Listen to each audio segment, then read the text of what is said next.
What do we have here tonight? Well, I have myself a new beam saw, and I will tell you what, I've been looking at big saws for doing this timber work for a long time, and the Makita saws, while they look good, and I'm sure they are good, there's a few things I don't like about them. For one, the big thing is the price point. It's a couple hundred more than one of these. The other thing I don't like about it, I've always wondered how well a direct drive motor can turn a 16 and 5/16 inch blade. That's a lot of blade to turn on a 15 amp direct drive motor. Think of it like this, a lot of your table saws, your modern ones, are 15 amp motors, and think of how you struggle sometimes in some of your cuts. Now, a lot of that is not the saw's fault. A lot of that is not running your boards through straight or not having the right blade for the job, you know, trying to rip with a crosscut blade, things like that. I mean, it's all stuff to pay attention to. But this guy right here is a worm drive, and getting into it, now you guys saw me open up with some cuts. A couple things that are worth mentioning on this, and I tell you what, I'm really looking forward to this thing. So, a couple things worth mentioning. It's all magnesium. I mean, you have a plastic rear handle, but the saw motor, everything, it's all magnesium. This is all magnesium here. I mean, look at the size of that table. Unreal. This thing is just huge. I mean, this is the biggest circular saw I've ever owned. The other things worth mentioning that I kind of like, that stand right there for when you're not using the saw. I'll tell you what, that is handy, because that's a big thing that I don't like about my other worm gear. It's a Skilsaw Bigfoot with a Bigfoot kit on it. What I don't like about that is sometimes it's hard to set it down. You go to set it down and you're setting it on the blade guard and all that, and I always worry about throwing it off. But this thing is an animal. I did some full depth rips on it without making any first passes through, and I'll tell you what, I was super impressed. Now, like I said, a lot of that is, it's a new blade for one. It only has, I believe, 32 teeth on it.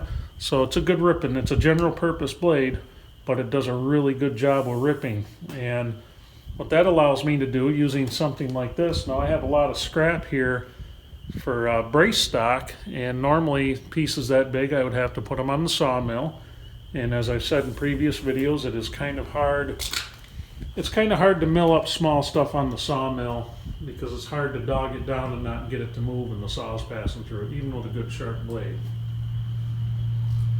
But let's look over some of the features of this thing, and you guys can decide for yourself whether you like it or not. Now, a little disclaimer here. I know the title says "Look Out Makita" or "Watch Out Makita." I have nothing against Makita tools. I own a few of them, and they are quality tools. But there's some things here that are really worth mentioning, to where maybe you might like this a little better. Now, I've seen prices on these as low as $5.79, depending on where you look for them. And Makita, you're looking more like $7.99. So you got a price point is a big thing, but quality of build too. I mean, Makita has a lot of plastic on it, which that's fine. It's pretty good stuff, but so the big difference, Skil makes, and a lot of people are going to look at Skil stuff and just think of what they see at Lowe's or Home Depot. Skil makes a very nice line of professional quality tools. I've been using their worm gears for a lot of years. I mean, the saws I learned on was a Skil worm gear, as a lot of people did. Now, a lot of people don't like them. A lot of it's a matter of personal preference. And let's just unwrap the cord, get that out of the way.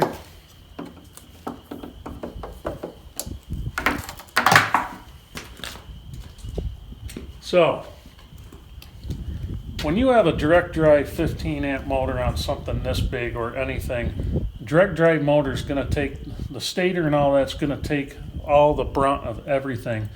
And sometimes you get into a bigger cut with something that big, it's going to bog down pretty well.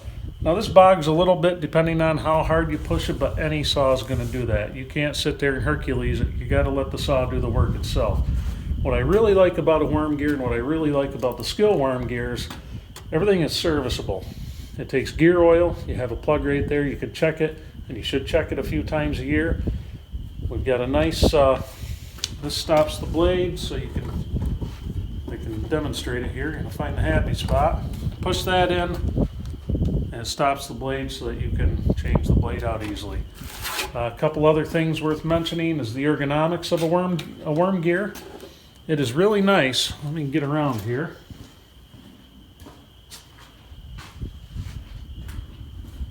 For me, I like the controllability of a worm gear over a direct drive.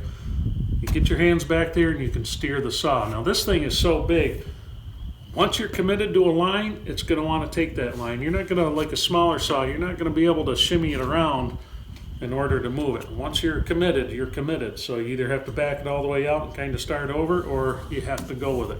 But I will say, with a saw this big, it is very easy to follow a straight line. It's actually easier than a smaller one.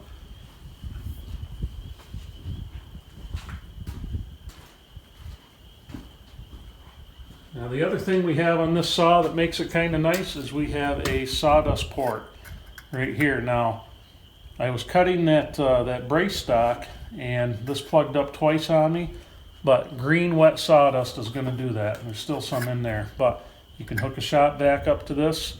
When it's not plugged, it shoots it out nice and it keeps your line really clear. If you're working in drier stuff, that one was a really wet piece, really high moisture content in that piece, which is a lot higher than most pine I deal with. But a drier wood, it's not going to do that, and it shoots it out to the side. It actually keeps your line completely clear. I noticed. I tell you what, I'm really going to like this thing. A couple other features we have on this: the deck adjustment on here for your angle. You can tighten it down here, and there's another one on the back. So you have two spots, because this deck on this thing is so big. It's kind of nice to be able to do that. Let's keep looking. So I've got this clamped down. The saw also holding onto the stand so you can move standing all around. There's a couple of clamps on there. All right. The other thing, I got to keep making sure we're in focus here. Your depth adjustment is a lot like any. It's right on the back. Very easy. Nothing wrong with that. And you can go quite a ways. But I've got to say, from using it today, I am highly impressed. It is smooth. The other thing I noticed, being a worm gear, the blade turns slower. What you get with a slower blade, it's a lot quieter to run. It was actually really quiet to run compared to my other saws. But like I said, there again, it's a worm gear, it turns slower, it's not going to be as loud. Long rip cut, I made a couple rip cuts over 4 feet long, and the motor didn't even heat up. It's a dual field motor, so it's kind of like it splits the windings, which is kind of nice. So it's going to run a little cooler and it's going to cool down faster. I'm trying to do a better job of explaining this than I did on the saw blade video we did a long time ago, or not that long ago, but long enough ago. So you've got a 10-foot cord on it, which is kind of nice and long. I tell you what, it's pretty self-explanatory. This thing is a giant beast. My 2-year-old calls it the monster. She actually calls it the monster. It's cuter than hell. The other thing I noticed right out of the box,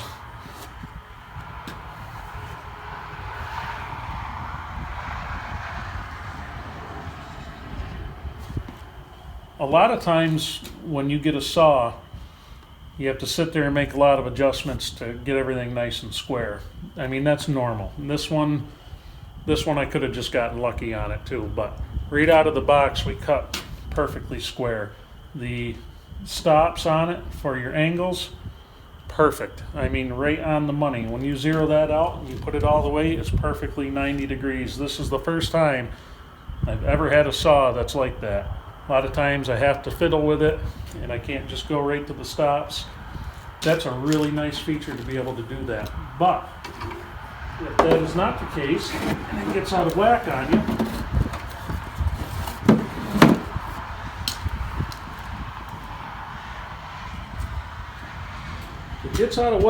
you, let's see if I can get you over here. You have right down there you have a stop adjustment on there. So there's one on the front. Let's see if we have one on the back.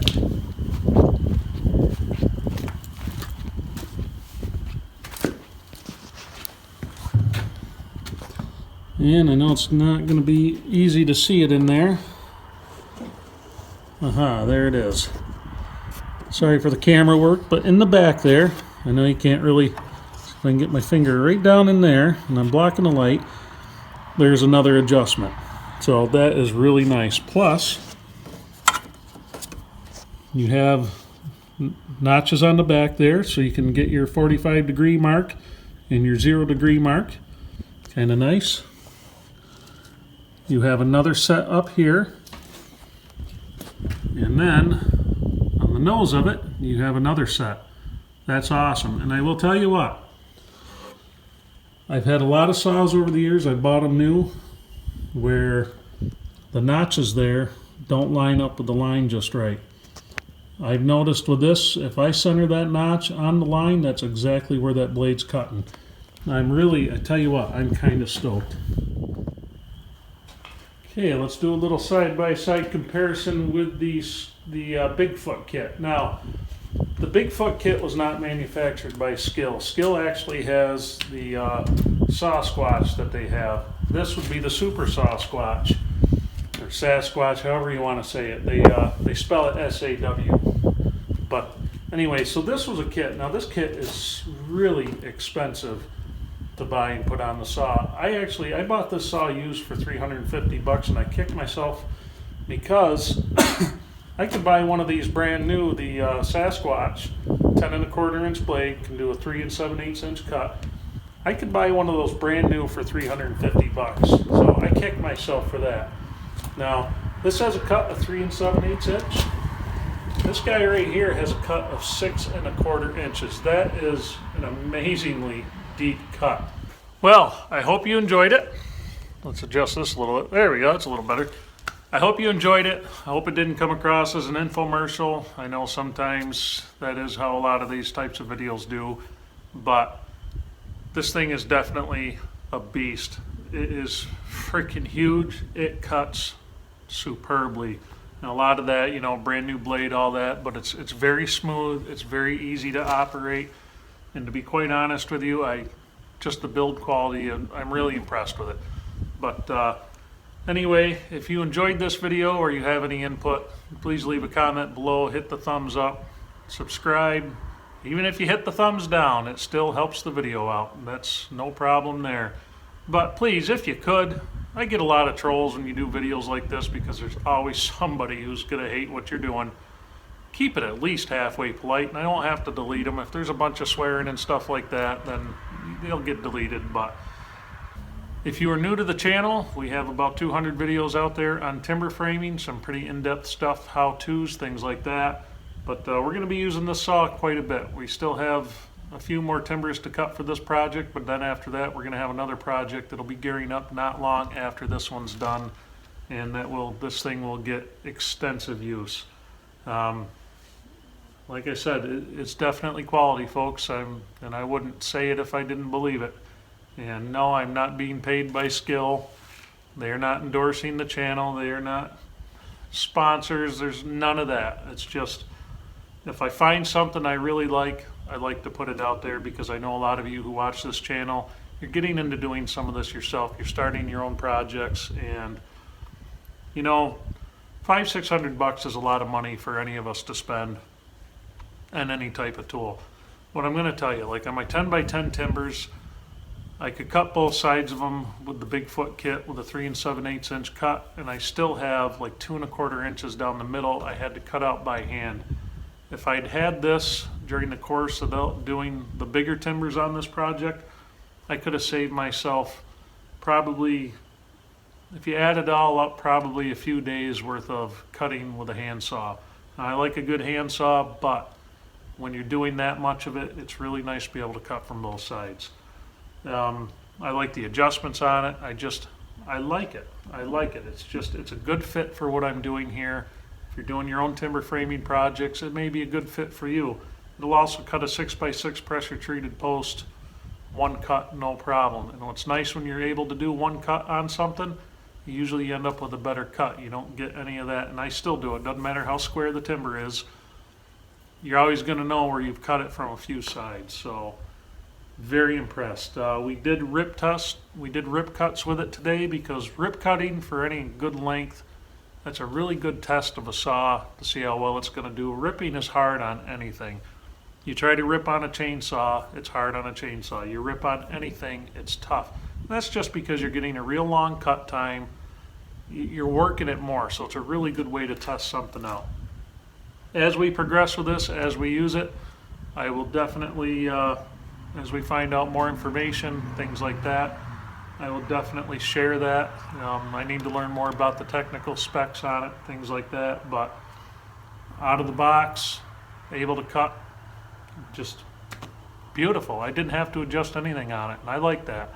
Like I said before, some of you may not believe it, but I bought a lot of saws over the years. I've done a lot of building over the years, and anytime I bought a saw, not every time, but most times I buy a saw, I have to do some tweaking on it. And usually there is places where you can do that adjustment. That doesn't mean it's made poorly or anything like that, but right out of the box, right from the factory, beautiful. So I hope you enjoyed this. Please like, subscribe, all that good stuff, and I will see you on the next one.